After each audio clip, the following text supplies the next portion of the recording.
Beri nama pedang ini Naga Puspa. Selamatkan dia. Jangan sampai jatuh ke tangan pendekar berwatak jahat.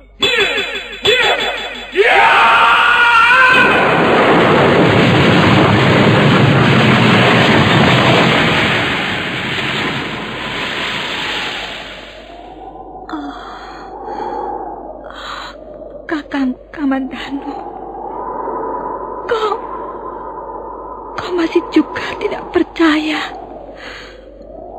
bahwa aku mencintaimu. Mesin, maafkan aku, Mesin. Mesin, Mesin!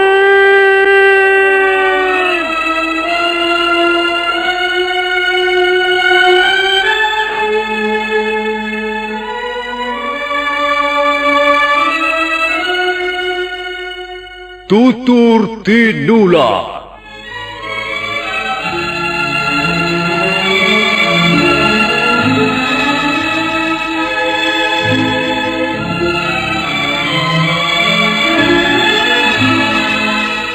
Sebuah sandiwara radio serial, produksi Sanggar Cerita dan Teater Sanggar Prativi.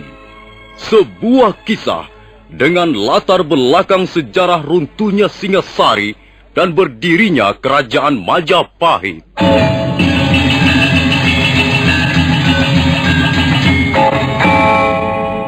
Sandiwara ini didukung oleh pemain-pemain radio yang sudah ternama. Ferry Fadli, Ivone Rose, dan Eli Ermawati.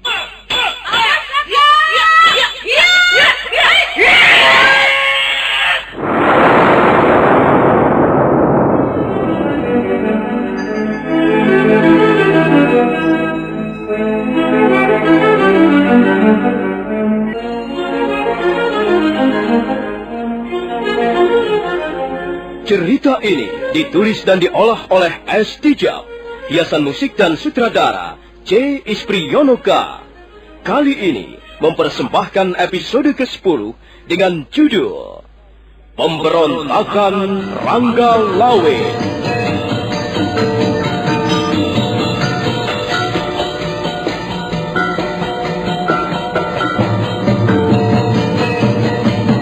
Dalam seri ke-275 ini didukung oleh para pemain Iwan Daarta sebagai Wupin, Ferry Fadli sebagai Arya Kamandanu, Ivone Rose sebagai Sakawuni, Haris Tiono sebagai Diah Sanggrama Wijaya, Idris Apandi sebagai Ramapati, Rusli sebagai Rangga Lawe, Nusri Nurdin sebagai Lembu Sora, Edos sebagai prajurit Tartar, dan Asdi Suhastra pembawa cerita. Selamat menikmati.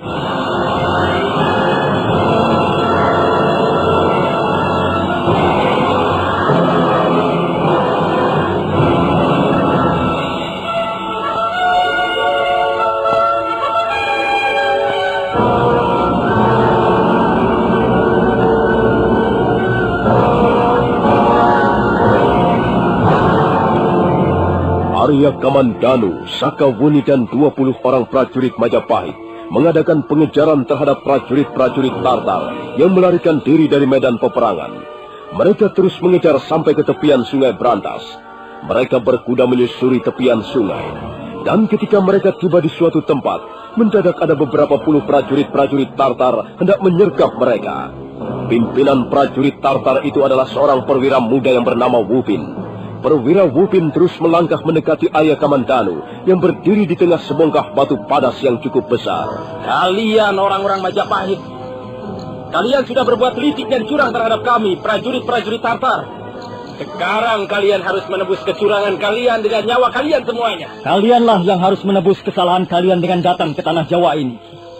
Kalian prajurit-prajurit asing telah berani merampok kemenangan orang-orang Majapahit. Kalau tidak salah, kaulah pendekar yang bernama Arya Kamandanu itu? Iya, benar. Akulah Arya Kamandanu. Sekarang apa yang akan kalian lakukan terhadap kami? Kalian bisa melihat sendiri Tangan-tangan kami sudah menggenggam senjata terhunus. Dan kami adalah prajurit-prajurit Tartar. Jika seorang prajurit Tartar sudah menggenggam senjata terhunus, maka musuh di depan kami haruslah berhati-hati. Sebab kalau tidak, mereka pasti akan binasa di depan kami. Apakah ini merupakan suatu tantangan? Kita masih dalam keadaan perang, Nona Sakawuni. Perang memang sudah selesai di alun-alun istana Singasari. Prajurit-prajurit kami banyak yang terbunuh. Tapi perang masih terus berlanjut hingga di tempat ini. Perang bisa terjadi di mana saja. Di sembarang tempat. Kalau kau merasa tidak puas karena teman-temanmu banyak yang terbunuh, mengapa kau tidak membalas dendam? Ayolah, lakukan apa yang hendak kau lakukan terhadap kami. Kami tidak gentar menghadapi maut. Kami pun prajurit-prajurit. Bagus. Tidak percuma kami berhadapan dengan orang-orang seperti kalian. Nah, sekarang marilah kita mulai. Ayo, serang mereka. Sergap mereka bersama-sama. Bunuh mereka semuanya. Mereka sudah membantai teman-teman kita di alun-alun istana Kediri. Sekarang, jangan biarkan di antara mereka lolos. Mereka semuanya harus binasa di tangan kita. Ayo, cepat, serang mereka.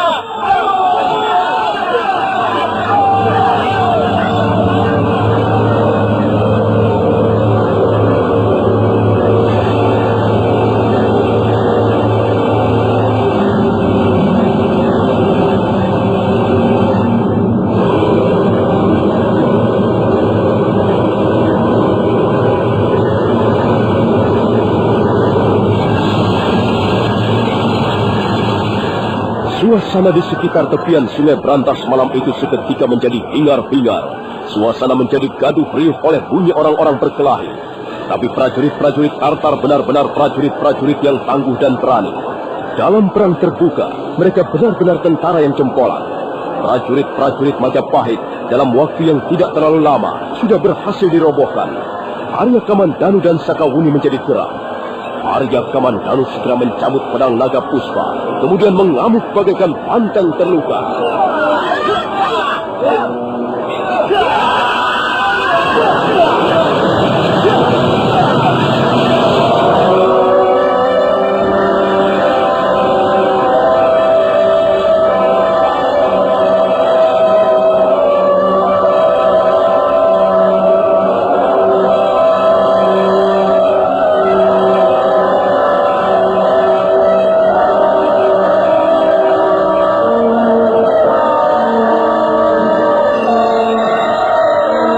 Perwira Wuku menjadi cemas melihat kehebatan pedang naga puspa di tangan Arya Kamandanu. Dan kecemasan itu semakin bertambah besar. Demikian perwira muda itu melihat Sakawuni mulai mengeluarkan jurus-jurus andalannya. Jurus angin lengan seribu. Luar biasa ilmu orang ini. Orang-orang tanah Jawa ini banyak yang berilmu tinggi. Kalau aku tidak segera menggunakan jarum beracun, pastilah prajurit-prajuritku akan terbunuh semua. Baiklah, sekalipun dua orang itu mempunyai kesaktian seperti dewa, mereka tidak akan mampu menghadapi lemparan-lemparan jarum-jarum beracunku.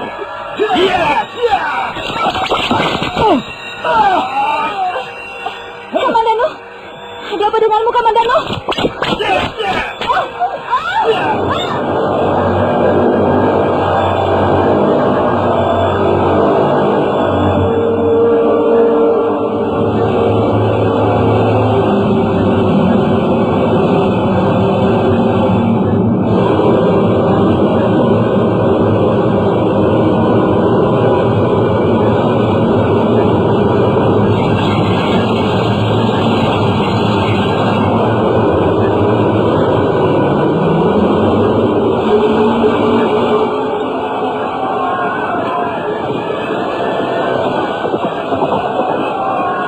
Sementara itu, di alun-alun istana Kediri masih terus berlangsung peperangan. Pertempuran antara pasukan Majapahit yang dibantu rakyat jelata melawan sisa-sisa prajurit Tartar. Prajurit-prajurit Tartar masih tinggal beberapa ratus orang lagi. Mereka terus berusaha mengadakan perlawanan dengan gigih. Tapi kekuatan mereka sudah tidak begitu besar. Sebenarnya mereka bermaksud meloloskan diri. Tapi prajurit-prajurit Majapahit tidak memberikan kesempatan sedikit pun. Mereka dikepung bagaikan binatang buruan. Dia Sang Ramawijaya kelihatan sangat lega melihat usaha penyerbuannya yang nampaknya memperoleh keberhasilan gemilang. Lihat Paman Ramapati. Iya, Pasukan Tartar saya kira tidak lebih dari 200 orang lagi. mereka harus diburu semuanya, Gusti. Mereka harus dibinasakan, Gusti. Jumlah prajurit-prajurit Majapahit yang menjadi korban juga cukup banyak, Paman. Benar, Gusti. Tapi yang lebih menyedihkan lagi adalah warga desa biasa. Jumlah mereka hampir mencapai 3.000 orang. Iya, mereka telah menjadi korban peperangan besar ini. Aku tidak akan pernah melupakan jasa-jasa mereka. Kelak, kalau Majapahit akhirnya akan berdiri menjadi kerajaan di tanah Jawa ini, sanak keluarga mereka yang menjadi korban perang harus mendapatkan perhatian dan penghargaan. Jangan sampai ada yang tercecer. Ya, benar, Gusti. Mereka harus diberikan santunan perang. Majapahit berhutang budi kepada mereka semuanya, Gusti. Iya, saya lihat panglima-panglima Tartar tidak tampak lagi, Paman Nebusora. Nampaknya mereka melarikan diri, Gusti. Arya Kamandanu dan Sakawuni tengah menyusul mereka, Gusti. Mudah-mudahan saja 3 orang panglima tentara asing itu dapat ditangkap. Kalau begitu, baiklah. Saya kira kemenangan sudah dapat dipastikan berada di pihak Majapahit. Tapi perlawanan tentara Tartar itu harus segera diakhiri, Paman Nebusora. Benar, Gusti. Kasihan rakyat jelata yang masih terus menjadi sasaran senjata-senjata mereka. Paman Nebusora, Ronggolawi, Kebu Anabrang, Gajah Biru dan kau Reklian Demung. Kalian kuperintahkan untuk segera menyudahi perlawanan prajurit-prajurit Tartar. Sementara itu Tuan Arya Wiraraja, Paman Nambi dan Paman Ramapati, ikutlah aku masuk ke dalam istana Kediri.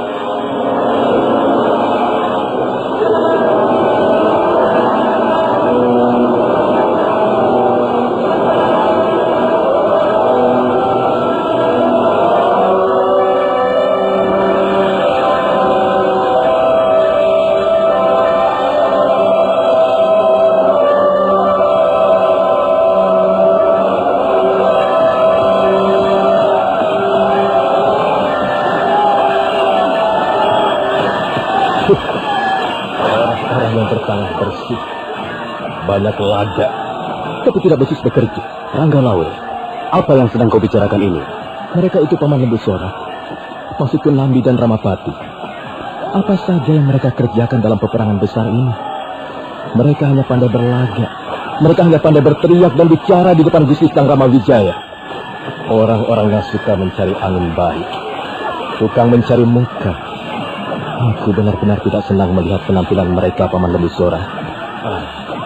Ranggalawe, sudah berapa kali kukatakan, hendaknya kau bisa mengendalikan dirimu. Janganlah menyulut api permusuhan di antara teman-teman sendiri.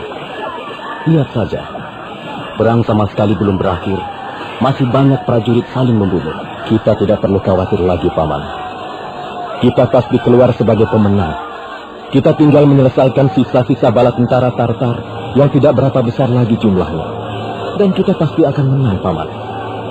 Tapi aku melihat banyak bukti bahwa Nambi dan Ramapati itu sama sekali tidak menanam saham apa-apa di dalam kemenangan ini. Jangan berkata seperti itu, Ranggalawe. Mereka pun ada juga jasanya. Apa jasa mereka itu, Paman? Mereka hanya berlarian mundar-mandir ke sana kemari. Tangan-tangan mereka tetap bersih, sementara tangan-tangan kita semuanya kotor oleh darah musuh. Kebo Anabrang, Gajah Biru, Reklian Demung ataupun Drakoda masih jauh lebih berjasa dibanding 2 orang itu. Mereka tidak segan-segan mengorbankan nyawa mereka demi kemenangan Majapahit. Mereka tidak sungkan-sungkan membabatkan pedangnya ataupun menyabetkan kerisnya untuk mengakhiri perlawanan musuh. Tapi apa yang mereka kerjakan berdua itu? Aku sungguh-sungguh tidak mengerti, Paman Nebusora. Kenapa orang seperti Ramapati dan Nambi justru mendapat tempat yang terhormat di sebelah Gusti Sang Ramawijaya? Dengar, Ranggalawe, kau jangan silau oleh jasa. Kalau toh Majapahit memenangkan peperangan ini, sama sekali bukan hanya karena jasa-jasa kita. Kita semua ikut berjasa. Nambi ataupun Ramapati juga banyak membantu. Sekalipun mereka tidak langsung membunuh musuh, mereka pun tidak sedikit memberikan sumbangan pikiran atau wawasan. Paman Nebusora, dalam peperangan besar seperti yang telah terjadi di alun-alun Kediri ini, tidak dapat disamakan dengan suasana pertemuan di Balai Paseban Agung. Kita bukan sedang rapat. Kita tidak membutuhkan orang-orang yang banyak bicara. Tapi kita membutuhkan prajurit-prajurit yang berani membunuh musuh sebanyak-banyaknya. Lihat saja Gusti Sanggamawijaya sendiri. Berapa puluh prajurit-prajurit Tartar binasa di tangan beliau. Seharusnya Nambi dan Ramapati merasa malu melihat apa yang telah dicontohkan oleh Ratu Gustinya. Sudahlah Ranggalawe, dengarlah kata-kataku. Kalau kau masih mau menganggapku sebagai pamanmu, dengarlah nasihatku ini. Janganlah kau mengikuti arus pikiranmu yang akan mengiringmu ke arah rasa iri hati. Sebab iri hati dan dengki bisa menjerumuskan seseorang manusia ke dalam jurang yang paling hina. Sombong, iri hati, dengki bisa membuat silau mata kita sendiri. Akhirnya, kita tidak mampu lagi melihat keadilan. Sebab, kita hanya bisa melihat kekurangan-kekurangan orang lain saja. Seekor babi hutan adalah binatang yang sangat ganas dan buas. Tapi ada satu kekurangan yang sangat menyolok yang dimiliki binatang itu. Dia sama sekali tidak mampu menekuk ataupun membengkokkan lehernya, sehingga dia tidak bisa melihat kekurangannya sendiri. Akibatnya, dia menjadi seekor binatang yang suka nubras-nubras, menyeruduk apa saja yang ada di depannya, tanpa memikirkan kerugian yang bisa ditimbulkan bagi dirinya sendiri. Terima kasih Paman Lebusora. Saya bisa mengerti maksud dan tujuan nasihat Paman. Tapi sesungguhnya saya belum bisa menerimanya. Saya tidak ingin menjadi seekor babi hutan, Paman. Saya adalah Ranggalawe. Dan saya kira saya bisa berpikir dengan sehat. Saya masih bisa memisah-misahkan mana yang adil dan mana yang batil. Dan sampai saat ini saya memang belum bisa melihat sesuatu yang berguna yang pernah dikerjakan dua orang itu, Paman, Nambi dan Ramapati. Mereka berdua itu benar-benar membuatku menjadi muak. Sudahlah Ranggalawe. Untuk sementara ini, simpan dulu rasa tidak puasmu. Barangkali hal itu nanti bisa kita bicarakan secara lebih mendalam. Sekarang marilah kita kerjakan perintah Gusti Sanggamawijaya. Sisa-sisa kekuatan prajurit Tartar itu nampaknya masih terus berusaha mengadakan perlawanan. Mari kita bereskan mereka. Selesai berkata, Lembu Sora segera melompat sambil mengayunkan pedangnya. Dua orang prajurit Tartar seketika roboh bersimbah darah. Demikian pula Ranggalawe. Pendekar tangguh dari Tuban itu tidak mau ketinggalan. Dia ikut mengamuk di alun-alun istana Kediri. Puluhan prajurit Tartar roboh tertikam oleh keris Megalamat ataupun terkena pukulannya yang dahsyat.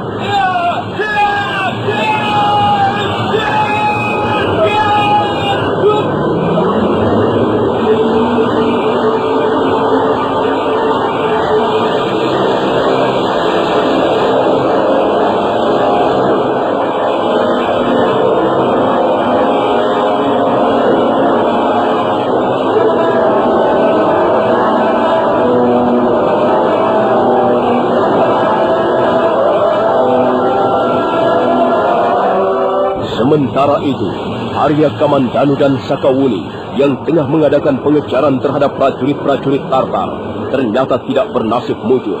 Mereka berdua lengah. Perwira Wupin berhasil menyarangkan jarum-jarum rahasia yang mengandung racun ke dalam tubuh mereka. Seketika Arya Kamandanu dan Sakawuni roboh tak berdaya. Dan pada saat itu, dua orang prajurit Tartar membunuh mereka. Mereka bermaksud membunuh Arya Kamandanu dan Sakawuni dengan pedang mereka yang berukuran besar.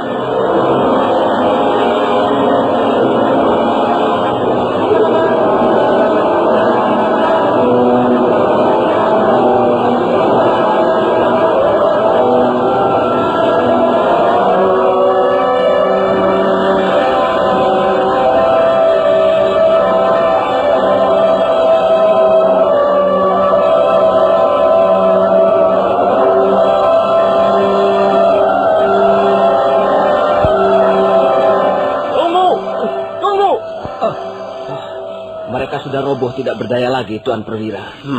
Mereka harus dibinasakan. Siapa yang mengharuskan? Mereka adalah musuh. Mereka sudah membunuh banyak sekali teman-teman kita. Mereka harus mati. Tidak. Mereka tidak perlu kita binasakan. Aku mendapat perintah khusus dari Panglima Kousing untuk menangkap mereka. Oh, kalau begitu, maafkan kami, Tuan Perwira. Kami sama sekali tidak tahu bahwa Tuan Perwira mendapat tugas khusus. Sekarang apa yang harus kami lakukan terhadap dua orang ini? Prajurit-prajurit Majapahit yang lain yang masih belum mati, boleh kalian binasakan semuanya. Tapi dua orang ini angkatlah dan bawalah naik ke dalam perahu. Panglima Kausing ingin bicara dengan mereka. Baik, Tuan Perwira. Kami siap menjalankan perintah. Ayo, bantu aku mengangkat dua orang ini. Kita bawa mereka naik ke dalam perahu. Ayo.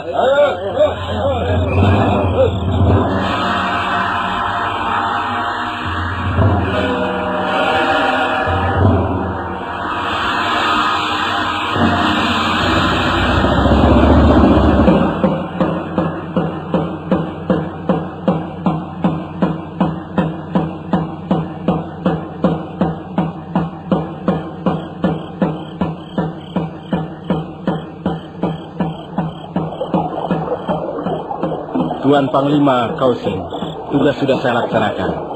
Jarum-jarum beracun yang saya lemparkan itu memang keras, tapi tidak membunuh. Nah, lihat Tuan Panglima. Rupanya orang yang bernama Arya Kamandanu itu sudah mulai sadar diri.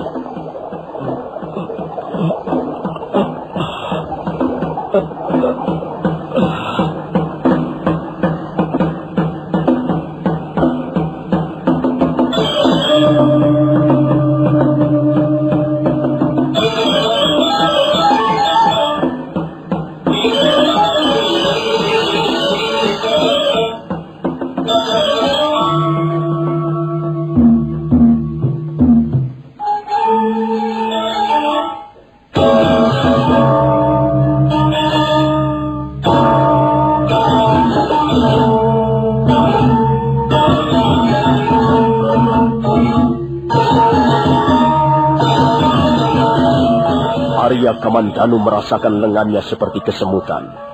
Pandangannya yang semula gelap semakin lama makin menjadi terang. Tapi sama sekali dia belum tahu di mana dia berada sekarang.